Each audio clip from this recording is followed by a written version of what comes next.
Welcome back. This chapter is called Los Aguacates, Avocados. Esperanza's breath made smoky vapors in front of her face as she waited for the truck to take her to Thai grapevines. She shifted from foot to foot and clapped her gloved hands together and wondered what was so new about the new year. It already seemed old, with the same routines. She worked during the week. She helped Hortensia cook dinner in the late afternoons. In the evening, she helped Josefina with the babies and Isabel with her homework. She went to see Mama on Saturdays and Sundays. She huddled in the field near a smudge pot to keep warm and mentally counted the money she would need to bring Abuelita here. Every other week, with the small amounts she saved, she bought a money order from the market and put it in her valise. She figured that if she kept working until Peaches, she would have enough for Abuelita's travel. Her problem then would be how to reach Abuelita. The men went down the rows first, pruning the thick grapevines and leaving a few long branches or canes on each trunk. She followed, along with others, and tied the canes on the taut wire that was stretched post to post. She ached from the cold and had to keep moving all day long to stay warm. That night, as she soaked her hands in warm water, she realized she no longer recognized them as her own. Cut and scarred, swollen and stiff, they looked like the hands of a very old man. "Are you sure this will work?" asked Esperanza, as she watched Hortensia cut a ripe avocado in half. "Of course," said Hortensia, removing the big pit and leaving a hole in the heart of the fruit. She scooped out the pulp, mashed it on a plate, and added some glycerin. "You have seen me make this for your mother many times. We are lucky to have avocados this time of year. Some friends of Josefina brought them from Los Angeles."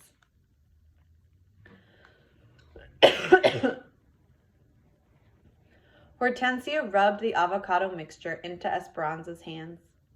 "You must keep it on for 20 minutes so your hands will soak up the oils." Esperanza looked at her hands covered in the greasy green lotion and remembered when Mama used to sit like this after a long day of gardening or after horseback rides with Papa through the dry mesquite grasslands. When she was a little girl, she had laughed at Mama's hands covered in what looked like guacamole. But she had loved for her to rinse them because afterward, Esperanza would take Mama's hands and put the palms on her own face so she could feel their suppleness and breathe in the fresh smell. Esperanza was surprised at the simple things she missed about Mama. She missed her way of walking into a room graceful and regal. She missed watching her hands crocheting, her fingers moving nimbly.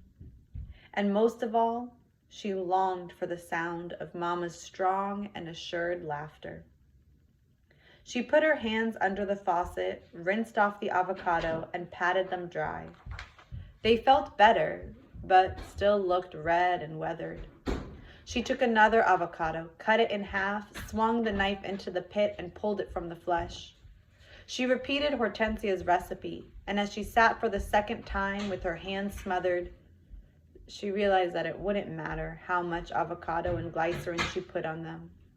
They would never look like the hands of a wealthy woman from El Rancho de las Rosas, because they were the hands of a poor campesina.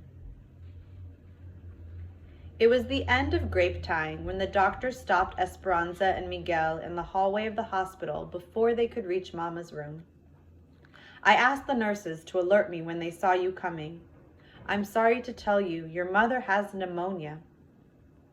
"How can that be?" said Esperanza, her hands beginning to shake as she stared at the doctor. "I thought she was getting better." "This disease, valley fever, makes the body tired and susceptible to other infections. We are treating her with medications. She is weak. I know this is hard for you, but we'd like to ask that she have no visitors for at least a month, maybe longer. We can't take a chance that she will contract another infection from any outside germs that might be brought into the hospital. Can I see her just for a few moments? The doctor hesitated, then nodded and walked away. Esperanza hurried to Mama's bed and Miguel followed. Esperanza couldn't imagine not seeing her for so many weeks. "Mama," said Esperanza. Mama slowly opened her eyes and gave Esperanza the smallest smile. She was thin and frail. Her hair was strewn and bedraggled, and her face was so white that it seemed to fade into the sheets, as if she would sink into the bed and disappear forever. Mama looked like a ghost of herself. "The doctor said I can't come to visit for a while." Mama nodded, her eyelids slowly falling back down, as if it had been a burden to keep them up. Esperanza felt Miguel's hand on her shoulder. "Anza, we should go," he said. But Esperanza would not move. She wanted to do something for Mama to help make her better. She noticed the brush and hairpins on the bedside table. She carefully rolled Mama on her side and gathered all of her hair together. She brushed it and plaited it into a long braid. Wrapping it around Mama's head, she gently pinned it into place. Then she helped Mama lie on her back, her hair now framing her face against the white linens like a braided halo, like she used to wear it in Aguascalientes. Esperanza bent down close to Mama's ear. "Don't worry, Mama. Remember, I will take care of everything. I am working and I can pay the bills. I love you." Mama said softly, "I love you too." And as Esperanza turned to leave, she heard Mama whisper, "No matter what happens." "You need to get away from the camp, Esperanza," said Hortensia as she handed her the grocery list and asked her to go to the market with Miguel. "It is the 1st of spring and it is beautiful outside." "I thought you and Josefina always looked forward to marketing on Saturday," said Esperanza. "We do, but today we are helping Melina and Irene make enchiladas. Could you go for us?" Esperanza knew they were trying to keep her occupied. Mama had been in the hospital for 3 months, and Esperanza hadn't been allowed to visit for several weeks. Since then, Esperanza hadn't been acting like herself. She went through the motions of living. She was polite enough, answering everyone's questions with the simplest answers. But she was tormented by Mama's absence. Papa, Abuelita, Mama, who would be next?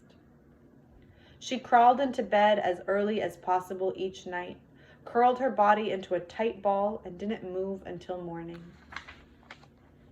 She knew Josefina and Hortensia were worried about her. She nodded to Hortensia, took the list, and went to find Miguel. "Be sure you tell Miguel to go to Mr. Yacota's market," Hortensia called after her. Hortensia had been right about the weather. The fog and the grayness had gone. The valley air was crisp and clean from recent rains. They drove along fields of tall, feathery asparagus plants that she would soon be packing. Citrus groves displayed their leftover fruit like decorations on Christmas trees. And even though it was still cool, there was an expectancy that Esperanza could smell, a rich, loomy odor that promised spring. "Miguel, why must we always drive so far to shop at the Japanese market when there are other stores closer to Arvin?" "Some of the other market owners aren't as kind to Mexicans as Mr. Yacota," said Miguel. "He stocks many of the things we need and he treats us like people." "What do you mean?" "Esperanza, people here think that all Mexicans are alike. They think that we are all uneducated, dirty, poor, and unskilled. It does not occur to them that many have been trained in professions in Mexico." Esperanza looked down at her clothes. She wore a shirtwaist dress that used to be Mama's and before that someone else's. Over the dress was a man's sweater with several buttons missing, which was also too big. She leaned up and looked in the mirror. Her face was tanned from the weeks in the fields, and she had taken to wearing her hair in a long braid like Hortensia's, because Mama had been right. It was more practical that way. Miguel, how could anyone look at me and think that I was uneducated? He smiled at her joke. The fact remains, Esperanza, that you, for instance, have a better education than most people's children in this country. But no one is likely to recognize that or take the time to learn it. Americans see us as one big brown group who are good for only manual labor. At this market, no one stares at us or treats us like outsiders or calls us dirty greasers. My father says that Mr. Yokota is a very smart businessman. He is getting rich on other people's bad manners. Miguel's explanation was familiar. Esperanza's contact with Americans outside the camp had been limited to the doctor and the nurses at the hospital, but she had heard stories from others about how they were treated. There were special sections at the movie theater for Negroes and Mexicans. In town, parents did not want their children going to the same schools with Mexicans. Living away from town in the company camp had its advantages, she decided. The children all went to school together. White, Mexican, Japanese, Chinese, Filipino. It didn't seem to matter to anyone because they were all poor. Sometimes she felt as if she lived in a cocoon, protected from much of the indignation. Miguel pulled the truck into the parking lot at the market. I'll meet you. I'm going to talk about railroad jobs with those men gathered on the corner. Esperanza went inside. Mr. Yokota was from Tokyo, and the store had all sorts of Japanese cooking ingredients, like seaweed and ginger, and a fresh fish counter with fish that still had their heads. But there were Mexican products too, like masa de harina for tamales, chiles for salsa, and big bags of dried beans for frijoles. There were even cow's intestine in the meat case for menudo, and other specialties like chorizo and pig's feet. Esperanza's favorite part of the store was the ceiling that was crowded with a peculiar combination of Japanese paper lanterns and piñatas shaped like stars and donkeys. There was a small tissue donkey that Esperanza had not noticed before. It was like the one Mama had bought her a few years ago. Esperanza thought it so cute that she had refused to break it, even though it had been filled with sweets. Instead, she had hung it in her room above her bed. A clerk walked by, and impulsively she pointed to the miniature piñata. Por favor, she said, please. She bought the other things she needed, including another money order. That was one more benefit of Mr. Yokota's market. She could buy money orders there. She was waiting in the truck when Miguel came back. Another money order? What do you do with them all? Asked Miguel. I save them in my valise. They are for such small amounts, but together they'll be enough to someday bring Abuelita here. And the piñata? It's not anyone's birthday. I bought it for Mama. I'm going to ask the nurses to put it near her bed, so she'll know that I'm thinking of her. We can stop by the hospital on the way back. Will you cut a hole in the top for me so I can put the caramels inside? The nurses can eat them.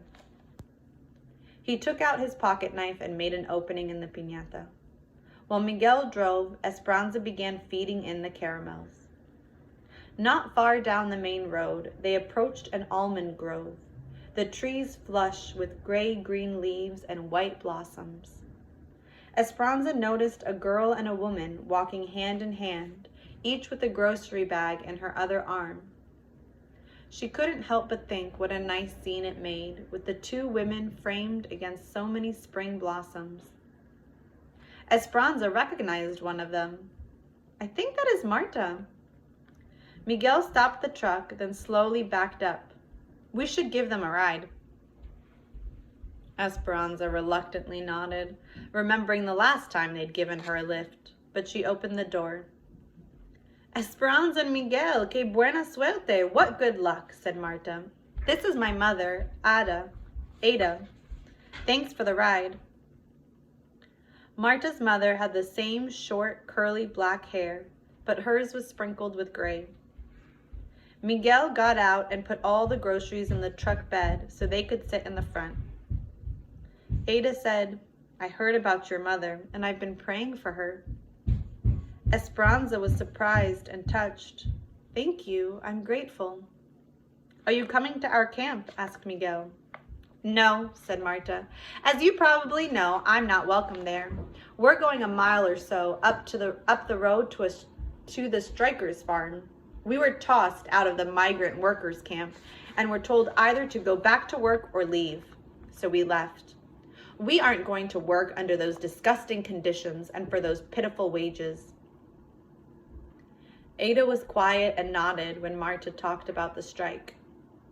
Esperanza felt a twinge of envy when she noticed that Marta never let go of her mother's hand. There are hundreds of us together at this farm, but thousands around the county, and more people join our cause each day. You are new here, but in time, you'll understand what we're trying to change. Turn left, she said, pointing to a dirt road rutted with tire marks. Miguel turned down the path bordered in cotton fields. Finally, they reached several acres of land surrounded by chain-link fencing and barbed wire, its single opening guarded by several men wearing armbands. Aquí, right here, said Ada. What are the guards for? Asked Esperanza. They're for protection, said Marta. The farmer who owns the land is sympathetic to us, but a lot of people don't like the strikers causing trouble. We've had threats. The men take turns at the entrance. Miguel pulled the truck to the side of the road and stopped. There were only 10 wooden toilet stalls for hundreds of people, and Esperanza could smell the effects from the truck. Some people lived in tents, but others had only burlap bags stretched between poles. Some were living in their cars or old trucks. Mattresses were on the ground where people and dogs rested. A goat was tied to a tree. There was a long pipe that lay on top of the ground and a line of water spigots sticking up from it. Near each spigot were pots and pans and campfire rings, the makings of outdoor kitchens. In an irrigation ditch, women were washing clothes and children were bathing at the same time. Clotheslines ran everywhere. It was a great jumble of humanity and confusion. Esperanza could not stop looking. She felt hypnotized by the squalor, but Marta and her mother didn't seem the least bit embarrassed. Home sweet home, said Marta. They all climbed out of the truck, but before Marta and Ada could retrieve their groceries, a campesino family coming from the opposite direction approached them. The children were dirty and skinny, and the mother held an infant who was crying. Do you have food so that I can feed my family? Said the father. We were thrown out of our camp because I was striking. My family has not eaten in 2 days. There are too many people coming into the valley each day who will work for pennies. Yesterday, I worked all day and made less than 50 cents, and I cannot buy food for 1 day with that. I was hoping that here, with others who have been through the same. You are welcome here, said Ada. Esperanza reached into the truck bed and opened the large bag of beans. Hand me your hat, senor. The man handed over his large sun hat, and she filled it with the dried beans, then gave it back to him. Gracias, gracias, he said. Esperanza looked at the 2 older children, their eyes watery and vacant. She lifted the piñata and held it out to them. They said nothing, but hurried toward her, took it, and ran back to their family. Marta looked at her. Are you sure you aren't already on our side? Esperanza shook her head. They were hungry, that's all. Even if I believed in what you are doing, I must take care of my mother. Ada put her hand on Esperanza's arm and smiled. We all do what we have to do. Your mother would be proud of you. Miguel handed them their bags, and they walked toward the farmer's field. Before they reached the gate, Marta suddenly turned and said, "I shouldn't be telling you this, but the strikers are more organized than they appear. In a few weeks, during asparagus, things are going to happen all over the county. We're going to shut down everything, the fields, the sheds, the railroad. If you have not joined us by then, be very careful." Then she hurried to catch up with her mother. As Miguel and Esperanza rode back to Arvin, neither of them said a word for many miles. Marta's threat and the guilt of having a job weighed heavily on Esperanza's mind. "Do you think they are right?" she asked. "I don't know," said Miguel. "What the man said is true. I have heard that there will be 10 times the people here looking for jobs in the next few months, from Oklahoma, Arkansas, Texas, and other places too. And that they are poor people like us who need to feed their families too. If so many come and are willing to work for pennies, what will happen to us? But until then, with so many joining the strikes, I might be able to get a job at the railroad." Esperanza's mind wrestled with Miguel's words. For him, the strike was an opportunity to work at the job he loved and to make it in this country. But for her, it was a threat to her finances, Abuelita's arrival, and Mama's recuperation.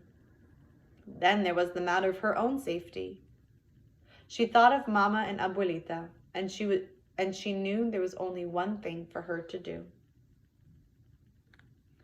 Esperanza studied her hands a few nights later as she walked toward the cabin and hoped Hortensia had a few more avocados. It was later than usual. She had been weeding asparagus in a far field, so she had been on the last truck. When she arrived at the cabin, everyone was crowded around the small table. There were fresh tortillas on a plate, and Hortensia was stirring a pan of machaca, scrambled eggs with shredded meat, onions, and peppers. It was Miguel's favorite, but they usually ate it for breakfast. "What is the occasion?" asked Esperanza. "I got a job in the machine shop at the railroad." "Oh, Miguel, that's good news." "So many railroad workers have joined the strikers. I know it might be temporary, but if I do a good job, maybe they will keep me." "That is right," said Alfonso. "You do good work. They will see it. They will keep you." Esperanza sat down and listened to Miguel tell the others about the job, but she wasn't hearing his words. She was seeing his eyes, dancing like Papa's when he used to talk about the land. She watched Miguel's animated face, thinking that at last his dream was coming true.